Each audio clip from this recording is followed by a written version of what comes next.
தடுத்து நிறுத்த வேண்டும்.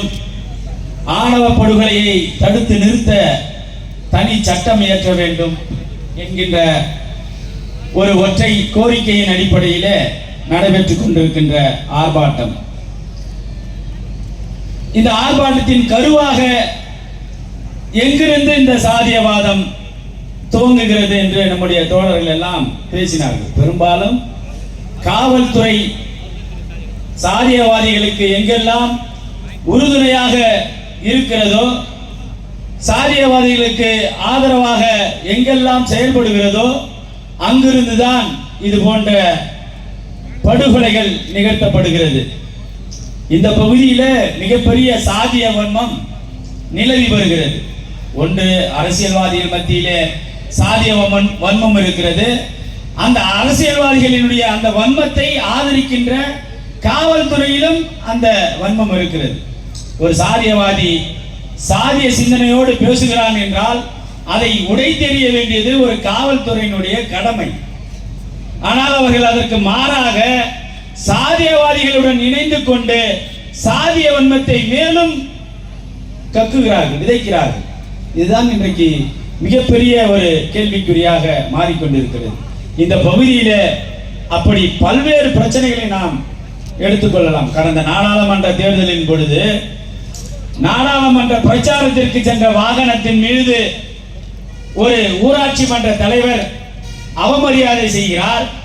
அந்த வாகனத்தை உடைக்கிறார், அதில் கட்டப்பட்ட பேனர்களை கிழிக்கிறார், அந்த கண்ணாடியை உடைக்கிறார், அதில் ஓட்டுநரை அடிக்கிறார். இதற்காக நாடாளுமன்ற தேர்தலுக்கு முன்தினம் ஒரு புகாரை கொடுக்கிறோம். அந்த புகாரின் அடிப்படையிலே 10 நாள் கழித்து அதில் வழக்கு பதிவு செய்கிறார்கள். எப்படி இருக்கிறார்கள்? நடந்த சம்பவங்களை அவர்கள் கேட்டு அறிந்து விட்டார்கள், உண்மை என்று உணர்ந்து விட்டார்கள். ஆனால் வழக்கு தொடர்வதற்கு 10 நாள், இறுதி வரை அந்த குற்றவாளியை கைது செய்யவே இல்லை. அப்படி என்றால் காவல்துறை அங்கே யாருக்காக வேலை செய்திருக்கிறது?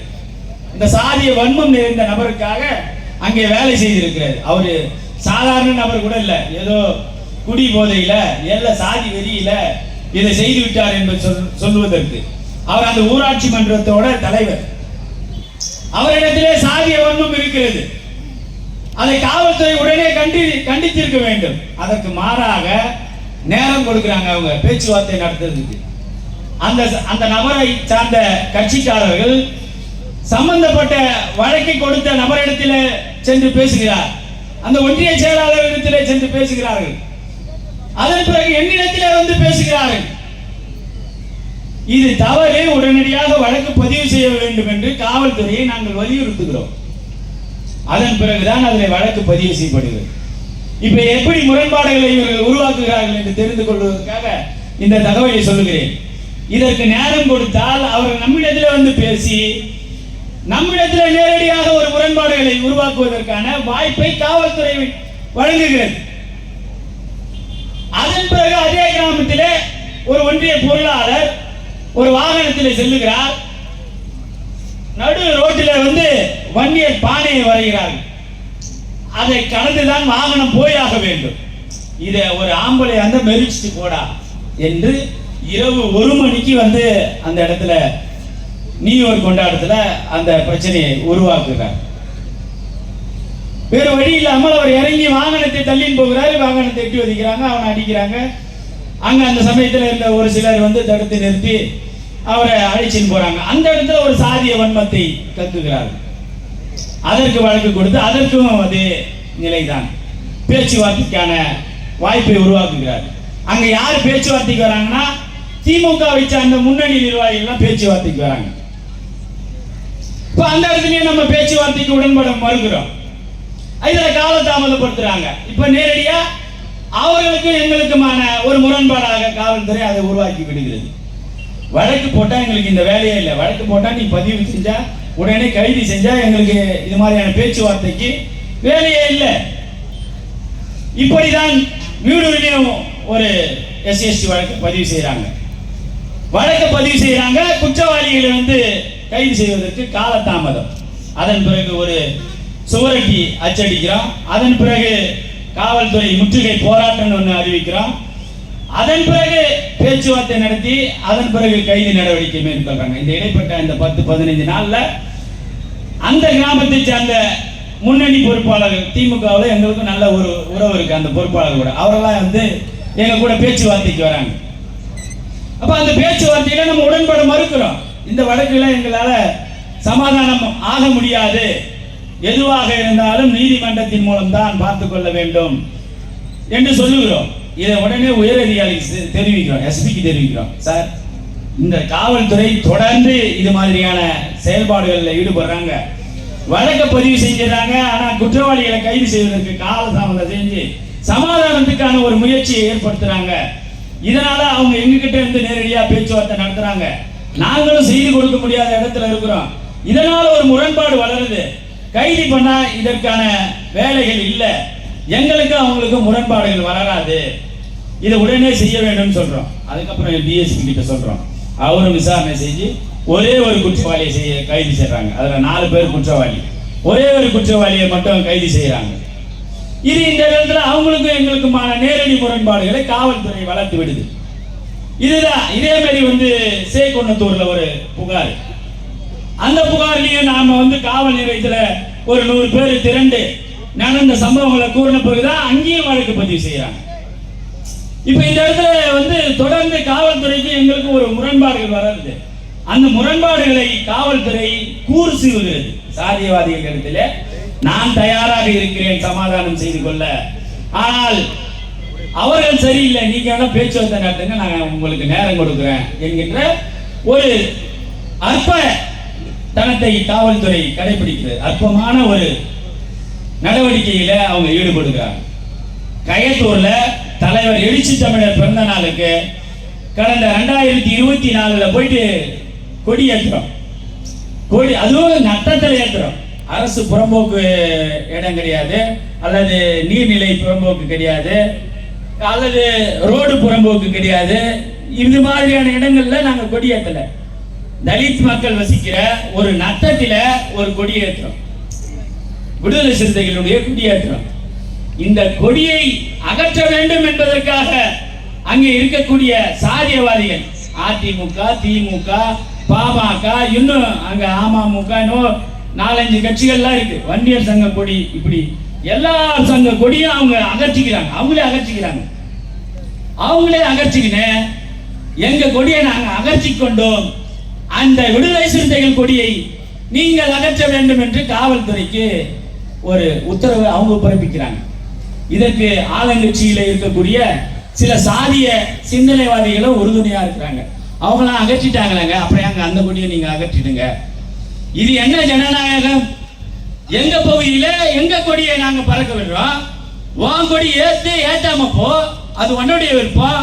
நாங்க உன்னை ஏத்துன்னு சொல்லல, ஏத்தாமன்னு சொல்லல, நீ கொடியை எடுன்னு நாங்க சொல்லல. ஆனா அந்த இடத்துல இந்த வன்மத்தை சாதியவாதிகள் தூக்குகிறார்கள். அதற்கு அப்பட்டமா காவல்துறை உறுதுணையாக செயல்படுகிறது. அங்கே இருக்கக்கூடிய சாதியவாதிகள் 100க்கும் மேற்பட்டோர் ஒன்று திரண்டு ஊராட்சி மன்ற அலுவலகத்தை அடித்து உடைக்கிறார்கள். மரங்களை வெட்டி சாலையிலே போட்டு மறியல் செய்கிறார்கள்.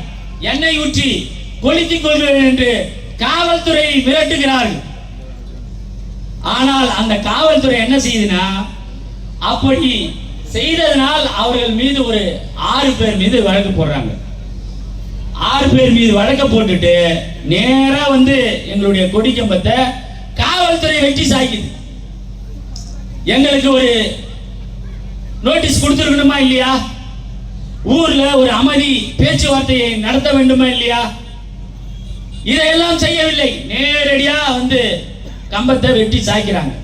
அங்க மக்கள் எல்லாம் எதுக்காக வெட்டி சாய்க்கிறீங்க, நீங்க வெட்டி சாய்க்க கூடாதுன்னு சொல்றாங்க. உடனே அவர்கள் எல்லாம் 50 பேர் வேன்ல ஏத்துறாங்க.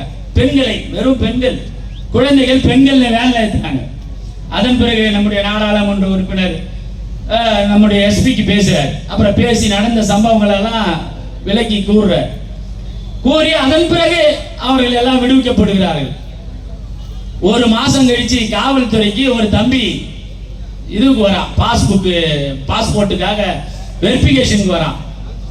உன் மீது வழக்கு இங்கே பதிவு செய்யப்பட்டிருக்கிறது உனக்கு பாஸ்போர்ட் வழங்க முடியாது என்ற தகவலை தெரிவிக்கிறாங்க. அதன் பிறகுதான் அங்க போய் எடுத்து பார்க்கிறோம். என்னடா எஃப்ஐஆர் போட்டுருக்காங்க பார்த்தா, சம்பந்தமே இல்லாத பாதிக்கப்பட்ட மக்களான ஒடுக்கப்பட்ட மக்கள் மீது 35 பேர் மீது எஃப்ஐஆர் போட்டுருக்காங்க.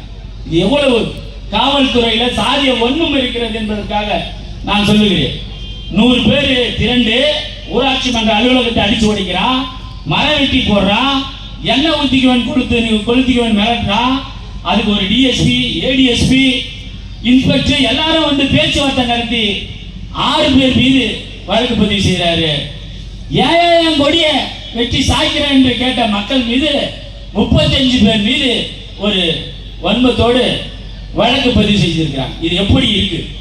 அப்ப இந்த காவல்துறை சாதிய வன்மம் இருந்தவர்களுக்கு தான் என்றதை நிரூபித்துக் கொண்டே இருக்கிறது. இது எவ்வளவு ஒரு அப்பட்டமான செயலாக இருக்கிறது. இது சம்பந்தமா எஸ்பியை சந்தித்து புகார் கொடுத்த, சார் இதான் நடந்த சம்பவம், உங்களுக்கு உங்க அதிகாரிகள் எப்படி சொன்னாங்க என்பதெல்லாம் எங்களுக்கு தெரியல, நீங்க வேணும்னா உளவுத்துறையை கூட விசாரிச்சு பாருங்க என்ன நடந்ததுன்னு. ஆனால் பாதிக்கப்பட்ட மக்கள் மீது இந்த வழக்கை பதிவு செய்தது சரியல்ல, இதை நீங்கள் உடனடியாக தள்ளுபடி செய்ய வேண்டும் என்று மனு கொடுத்தோம். இன்று வரை அதற்கான எந்த விதமான தீர்வும் இல்லை. இதுக்கு அடிப்படை என்ன இருக்கிறது என்று சொன்னால், யாராக இருந்தாலும் சாதிய வன்மம் நிறைந்திருக்கிறார்கள் என்பதுதான். அது ஆளுங்கட்சியாக இருந்தாலும் ஆண்ட கட்சியாக இருந்தாலும் காவல்துறையில் இருக்கக்கூடிய சாதியவாதிகளாக இருந்தாலும் அவர்கள் வந்து ஜனநாயகத்தை கடைபிடிப்பதில்லை, சாதிய வன்மத்தை தான் கடைபிடிக்கிறார்கள். இதுதான் வந்து இப்போ நீங்க தெரிஞ்சுக்கணுன்றதுக்காக நான் இந்த மேடையில வந்து சொல்லுறேன். இந்த அடிப்படையில் தான் இன்றைக்கு சாதி ஆணவ படுகொலை எல்லாம் நடக்குது. சோ இது மாதிரியான நமக்கு சப்போர்ட் எல்லாம் கிடைக்கிறது, காவல்துறையே நமக்கு ஆதரவாக இருக்கிறது என்கின்ற இந்த நிலையிலே தான் சாதிய வெறி பிடித்தவர்கள் எளிய முறையிலே ஒருவனை கொண்டு விட்டு சென்று விடுகிறார்கள். இதுதான் இன்றைக்கு தமிழகத்தில் நிலவுது. அண்ணன் ஒரு எளிய முறையில சொன்னார், இந்த தேர்தலில் திமுக தோற்கிறது என்று சொன்னால் அதற்கு அடிப்படையிலே காவல்துறை தான் ஒரு காரணமாக இருக்கும் என்று அண்ணன் சொன்னார், எளிய முறையில் சொன்னார். அதுதான் இன்றைக்கு இங்கே நடந்து கொண்டிருக்கிறது. நான் வந்து எனது வாகனத்தில் டோல்கேட்டை கடக்க முற்படுறேன். டோல்கேட்டை கடக்க முற்படும் போது எனக்கு முன்னாடி ஹைவே பெட்ரோல் வண்டி போகுது, அது ஒரு பாதையில் போகுது, அது பின்னாடியே நான் போறேன். நான் போகும்போது ஒரு தம்பி குறுக்கில் பேரிகார்டு தட்டி விட்டார், நான் வண்டிக்கு அடியில் போய் நின்றுது. என்னுடைய ஓட்டுநர் இறங்கி போயிட்டு, ஏம்பா யாருன்னு தெரியாதா, ஒரு நாளைக்கு 10 முறை இந்த வழியில் வந்து போகிறோம், இதுக்குள்ளே போடுறீங்கன்னு சொன்னோடனே அவர் நேரடியாக ஒரு தாக்குதல் நடத்துவதற்கு முயற்சி எடுக்கிறார். அப்போ அங்கே ஒரு சின்ன சலசலப்பு ஏற்படுகிறது. அதன் அடிப்படையில் ஒரு சின்ன சம்பவம் நடந்து விடுகிறது. காவல்துறை அங்கே வருகிறது, பேச்சுவார்த்தை நடந்துகிறது, புகார் கொடுக்க சொல்லுகிறார்கள். நான் வந்து இந்த சாதிய வன்மத்தை பார்த்து பழக்கப்பட்டதனால் நான் புகார் கொடுக்க விரும்பவில்லை. அவன் பெற்றோரும் சுங்கச்சாவடியை சார்ந்த அதிகாரிகளும் நடந்த சம்பவத்திற்கு மன்னிப்பு கோரிக்கொண்டார்கள், வருத்தம் தெரிவித்துக் கொண்டார்கள். அதனால் நான் புகார் கொடுக்க விரும்பவில்லை. அவன் படித்த இளைஞனாக இருக்கிறான், அதுவும் ஒரு ஒடுக்கப்பட்ட சமூகத்தில் இருந்து வந்தவனாக இருக்கிறான், அவனுக்கு விவரம் தெரியவில்லை, அவன் மீது வழக்கு போட்டால் அவன் என்றைக்குமே எந்த வேலைக்கும் போக முடியாது, அதுவும் 25-26 வயது மிக்க இளைஞனாக இருக்கிறான் என்று அவனுடைய பெற்றோர் என்னிடத்திலே சொன்னார்கள். அதனால் வழக்கே வேண்டாம் என்று சொல்லிவிட்டு நான் அடிப்பட்ட தம்பியை ஹாஸ்பிட்டலில் பார்க்க சென்று விட்டேன். அப்பொழுது இதை முகநூலில் நம்முடைய தோழர்கள் லைவ் போட்டாங்க. அதனால நமக்கு அங்க என்ன நடந்ததுன்னு தெரியாத நான் அங்க போயிட்டேன். அப்புறம் பார்த்தா எல்லாரும் இங்க வந்துட்டாங்க, ஒரு 200க்கும் மேற்பட்ட நம்முடைய கட்சி தோழர்கள்லாம் அங்க வந்துட்டாங்க. அப்புறம் அங்க வந்த உடனே சிறு சிறு சலசலப்பு நடக்குது. நான் வந்து வரும்பொழுது போலீஸார் வந்து ஒருத்தரை பிடிச்சி இழுக்கிறாங்க. ஒரு தம்பி பார்த்திபன் ஒரு தம்பியை பிடிச்சி இழுக்கிறாருன்றதுக்காக, சார் என்ன சார் வந்து நான் உடனே ஓடி வந்து, சார் என்ன சார் பிரச்சனை, ஏன் இழுக்கிறீங்க, நாங்கள் தான் புகார் வானான்னு சொல்லிட்டு வந்துட்டுமே அப்படின்னு சொல்கிறோம். உங்களுக்கு என்ன தெரியும், ஒன்னால்தான் பிரச்சனை, பிடிச்சி கையை பிடிச்சி முறுக்கி இழுக்கிறாப்புல அந்த இன்ஸ்பெக்டர். சார் இது சரியான போக்கு இல்லை, வீடூர் பிரச்சனையிலையும் நீங்கள் இப்படி தான் நடந்துக்கினீங்க, குற்றவாளிகளை கைது செய்யவில்லை, அதற்கு மாறாக குற்றவாளி தரப்புகளை எங்களிடத்தில் பேச்சுவார்த்தைக்கு அனுப்புறீங்க, இது சரியானது இல்லை என்ற அந்த தகவலை அங்க பதிவு செய்யறாங்க. உடனே அங்க இருக்கிற காவல்துறை, நீங்க அதிகமா ஆட்கள் இருந்துட்டா எங்களை மிரட்டிங்களா, ஏன் இந்த கண்ணாடியை உடையான் பார்ப்பான், வேன் கண்ணாடியை உடைய, அதை உடையன்னு அவங்கள ஒரு பிரச்சனையை கிரியேட் பண்றாங்க. ஒரு மோசமான செயலில் அங்கே காவல்துறை ஈடுபடுகிறது. அந்த நேரத்திலே நம்முடைய சட்டமன்ற உறுப்பினர் பொதுச் செயலாளர் அண்ணன் அங்க வரார். வந்து என்னப்பா இது மாதிரி சம்பவங்கள் வந்து கேள்விப்பட்டோன்னு உடனே டிஎஸ்பி கிட்ட பேசுறாரு. சார் இதில் வந்து வழக்கெல்லாம் ஏதோ வேணாம், நாங்கள் வழக்கு எங்கள் தரப்பில் கொடுக்கல, நீங்கள் போங்க அப்படின்னு சொல்கிறாங்க. அதையும் மீறி தம்பி ஏழுமலை என்பவரை வந்து அழைச்சின்னு போயிட்டு கட்டாயப்படுத்தி ஒரு புகாரை எழுதி அந்த சுங்கச்சாவடியில் வாங்குறாங்க. அதுக்கப்புறம் அண்ணன் தமிழ்மாறன், இளைஞரன், நம்மளுடைய ஒன்றிய செயலாளர்லாம் அங்கே போய் நின்று பேச்சுவார்த்தை நடத்தி அந்த புகாரை திரும்ப பெற்றுக்கொள்வதாக சுங்கச்சாவடி அதிகாரி எழுதி கொடுக்கிறார். இதெல்லாம் ஏற்றுக்கொள்ள முடியாது, நாங்கள் வழக்கு பதிந்தே தீர்வோம் என்று ஒரு கங்கணம் கட்டுகிறார் ஒரு ஆய்வாளர். இது என்ன ஒரு சாதிய போக்கு என்பதை தெரியவில்லை. அங்க ஒரு தற்செயலாக ஒரு புரிதல் இல்லாததன் அடிப்படையில் ஒரு சம்பவம் ஏற்படுகிறது. அதை இருதரப்பும் பேசி சமாதானம் செஞ்சு கொண்டாங்க. ஆனால் அதில் எஃப்ஐஆர் தான் போடுவேன், கைது தான் பண்ணுவேன். இது எங்கிருந்து வருகிறது என்று நம்முடைய தோழர்கள்லாம் யோசித்து பார்க்கணும்.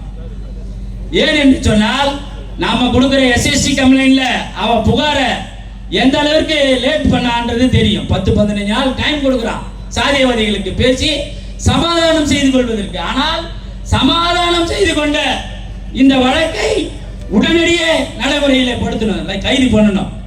இது எவ்வளவு பெரிய சாதிய வன்மம் இந்த காவல்துறையிடம் இருக்கிறது என்பதை சுட்டிக்காட்டுவதற்காக நான் இங்கே இதை உங்களிடத்திலே கூறுகிறேன். இப்படிதான் சாதியத்தை கூர்த்திட்டு வேலைகளை காவல்துறை செய்கிறது. காவல்துறையிலே பணியாற்றக்கூடியவர்கள் ஜனநாயகத்தை கடைபிடிப்பதில்லை, சாதிய வன்மத்தோடு தான் அவர்கள் எல்லாம் நடந்து கொள்கிறார்கள் என்பதை தமிழக அரசு உணர்ந்து இது போன்ற காவல்துறை அதிகாரிகள் மீது உடனடி நடவடிக்கைகளை மேற்கொள்ள வேண்டும் என்பதுதான் இந்த ஆர்ப்பாட்டத்தின் வாயிலாக இந்த அரசுக்கும் காவல்துறைக்கும் எங்களின் கோரிக்கையை நாங்கள் சொல்ல வேண்டியதாக இருக்கிறது. இதன் அடிப்படையில் தான் சாதிய ஆணவ படுகொலைகளும் நடக்கிறது.